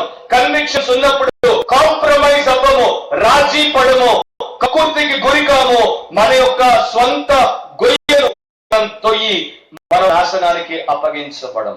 ఇలా మనం ఉన్నప్పుడు దేవుడు మనల్ని హెచ్చిస్తాడు. సో ముగింపులో తగ్గింపు, హెచ్చింపు అని ఈరోజు సందేశం. నీవు దేవుని బలిష్టమైనటువంటి హస్తం కింద తగ్గించుకుంటే ఆయన యొక్క బలమైన హస్తం తగిన సమయంలో నిన్ను హెచ్చిస్తుంది. నీవు హెచ్చించుకుంటే ఆయన బలమైన హస్తం నిన్ను కంప్లీట్ గా అణిచివేస్తుంది. బిషప్ గారు జాన్ టైలర్ స్మిత్ అటువంటి దైవ సేవకుడు ఒక కాన్ఫరెన్స్ లో మాట్లాడుతున్నాడు, పెద్ద చర్చిలో. సో ఆయన అన్నాడు, యేసు ప్రభు ఒకటే చెప్పాడు, మీరు సామాన్యులైన, మీరు పండితులైనా, మీరు క్రొత్త జన్మ అనుభవం కలిగిన వారైతేనే పరలోక రాజ్యంలోనికి వస్తారు అని యేసు ప్రభు చెప్పారు. ఆయన చెప్పింది ఎవరికంటే, ధర్మశాస్త్రములో గొప్ప ఉపదేశకునిగా పేర్చినటువంటి నికోదేము అనేటువంటి వ్యక్తికి చెప్పారు. కనుక ఈ రోజు నా ముందు సామాన్యులు, నా పక్కన ఇటు అటు వెనకాల గొప్ప గొప్ప సేవకులు ఉన్నారు, రెక్టర్లు ఉన్నారు, బిషపులు ఉన్నారు, ఆర్చ్ డీకన్లు ఉన్నారు. అయితే నేను చెప్పదలిచింది ఏంటంటే, నా ముందున్నటువంటి సామాన్యులైన మారు మనసు పొంది క్రొత్త జన్మ అనుభవంలోనికి రావాలి. నా కుడి వైపున, ఎడమ వైపున, నా వెనకాల ఉన్నటువంటి బిషపులు, రెక్టర్లు లేకపోతే ఆర్చ్ డీకన్లైనా మారు మనసు పొంది క్రొత్త జన్మ అనుభవంలోనికి వస్తేనే దేవుడి రాజ్యంలోనికి వస్తారు. ఇక్కడ వీరు ఎన్ని దండాలు పట్టుకొని, ఎన్ని కిటాలు మకుటాలు పెట్టుకున్నా అక్కడికి రావడానికి మాత్రం వీరికి అవసరమైంది ఒక్కటే. ఏంటది? They must be born again. వారు క్రొత్త జన్మ అనుభవంలోనికి రావాలి. 3 నెలలు అయిపోయిన తర్వాత ఆయన ఇటువైపు ఎడమ వైపు ఇట్లా చేయి చూపించి ఆర్చ్ డీకన్ అన్నాడు. సో ఆర్చ్ డీకన్ 3 నెలల తర్వాత ఈ బిషప్ గారికి ఒక ఉత్తరం రాశాడు. 30 ఏళ్లుగా నేను సంఘంలో సేవలో పాలిభాగస్తున్నాయి ఉన్నాను, ఇప్పుడు ఈ స్థాయికి వచ్చాను. కానీ మొన్న మీరు 3 నెలల క్రితం మీరు మా సంఘానికి వచ్చి నా వైపు చేయి చూపిస్తూ ఆర్చ్ డీకన్ల కూడా మారు మనసు, క్రొత్త జన్మ లేకపోతే పరలోకానికి రారు అనగానే నాకు భయం వేసింది. ఇంటికెళ్ళి నా జీవితాన్ని నేను క్షుణ్ణంగా చూసుకుంటే నేను నశించి నరకానికి పోవడం తప్ప నాకు ఇంకేం మిగలలేదని అర్థమైపోయింది. నాతో ఒక్కసారి మీరు సమయం ఇస్తే, కలుసుకుంటే నేను ఎలా అది చెయ్యాలో మీ దగ్గరకు వచ్చి మాట్లాడతాను అని అన్నాడు. నా ప్రియమైనటువంటి సహోదరి సహోదరులారా, ఈ రాత్రి సందేశం ఏంటంటే తగ్గింపు, హెచ్చింపు. నిన్ను తగ్గించుకుంటే దేవుడు నిన్ను హెచ్చిస్తాడు. ఒకవేళ నీవు ఇంకా పాప క్షమాపణ పొందకుండా, మారు మనసు పొందకుండా, కృత జన్మ అనుభవంలోనికి రాకుండా, ఏ మాత్రము ఆలోచన లేకుండా నిర్లక్ష్యంగా ఇంతకాలం బ్రతుకుతూ వస్తే దేవుడు నీతో చెప్పేది ఒకటే, ఇప్పటికీ సమయం మించిపోలేదు. నిన్ను నీవు తగ్గించుకో, క్రీస్తు యేసు పాదాల చెంత నిన్ను నీవు పారవేసుకో, ఆయనను ప్రాధేయపడు. ఆయన నీ పాపం ఎలాంటిదైనా సరే క్షమిస్తాడు. దాన్ని విడుదల చేసి తన రక్తంలో కడిగి పవిత్రపరిచి నేను నిత్య రాజ్యానికి వారసునిగా, వారసురాలిగా చేస్తాడు. నీవు రక్షణుడివైతే, ప్రభువా ఇంతవరకు అహంతో నేను బ్రతికాను, నన్ను నేను తగ్గించుకోలేదు, ఈ రోజు నన్ను నేను తగ్గించుకుంటాను. నీ బలిష్టమైన హస్తం కింద, నీ అధికారం కింద పెట్టుకుంటాను, తగ్గించుకుంటాను. నీ చిత్త ప్రకారం నీ తగిన సమయంలో నన్ను హెచ్చించి నీ రాజ్య వ్యాప్తి కొరకు, మనుషుల మేలు కొరకు వాడుకో అని యథార్థంగా మీరు ప్రార్థన చేసే దేవుడి కార్యాలు మీ జీవితాలు మీరు తప్పకుండా చూస్తారు. తల ఉంచండి, కళ్ళు మూసుకోండి, ఒక మాట ప్రార్థన చేస్తాను. తరువాత కార్యక్రమంలోనికి దేవుడు మిమ్మల్ని నడిపిస్తాడు. రెండవ వర్తమానమును దేవుడు మీకు మేలుకరంగా, ఆశీర్వాదకరంగా చేస్తాడు. ప్రార్థన అనంతరం నాకు సెలవివ్వండి. నన్ను ఆహ్వానించినందుకు సంఘ పెద్దలకు, సంఘ కాపరికి, సంఘానికి కృతజ్ఞతలు. నాకు వసతిని, ఆతిథ్యాన్ని ఇచ్చినటువంటి ప్రియులందరికీ నా కృతజ్ఞతలు. మరి మేము ఇప్పుడు రాత్రి తిరుగు ప్రయాణమై హైదరాబాద్కి వెళ్ళాలి కనుక ఆ సందేశం తర్వాత నేను బయలుదేరుతాను. మీ కొరకు మేము ప్రార్థన చేస్తాం, మా కొరకు మీరు ప్రార్థిస్తారని ఆశిస్తూ, పరిశుద్ధుడైన మా దేవ, మా తండ్రి, రాత్రి మీ యొక్క వర్తమానమును బట్టి మీకే కృతజ్ఞతా స్తోత్రం చెల్లిస్తున్నాను. మీ వాక్యము శ్రేష్టమైనటువంటిది, మీ వాక్యము శక్తివంతమైనటువంటిది, మీ వాక్యం మాత్రమే మా యొక్క జీవితాలను శుద్ధీకరించేటువంటిది. అదే మాకు శాశ్వతమైనటువంటి ఆయుష్, శాశ్వతమైనటువంటి ఆశీర్వాదాన్ని ప్రసాదించేటువంటిది. ఆ వాక్యము చేత ఇక్కడ కూడి వచ్చినటువంటి ప్రతి ఒక్కరి హృదయాంతరంగాలలో మీ కార్యము చేసి మీరు ఘనత, మహిమ, ప్రభావములు పొందుకోండి. మరి యొక్క సంఘాన్ని, సభలను దీవించండి. సంఘ కాపరిని, వారి కుటుంబాన్ని, సంఘ పెద్దలను, కుటుంబాలను, సంఘ ప్రియ బిడ్డలందరినీ కూడా మీ చిత్త ప్రకారం మలుచుకొని మహిమ పొందమని, ఈ రాత్రి మీ కార్యమును కొనసాగించమని యేసు నామమును అడిగి ప్రార్థిస్తున్నాం తండ్రి, ఆమేన్. గట్టిగా చెప్పొచ్చు అనుకుంటా, ఏం వినపడ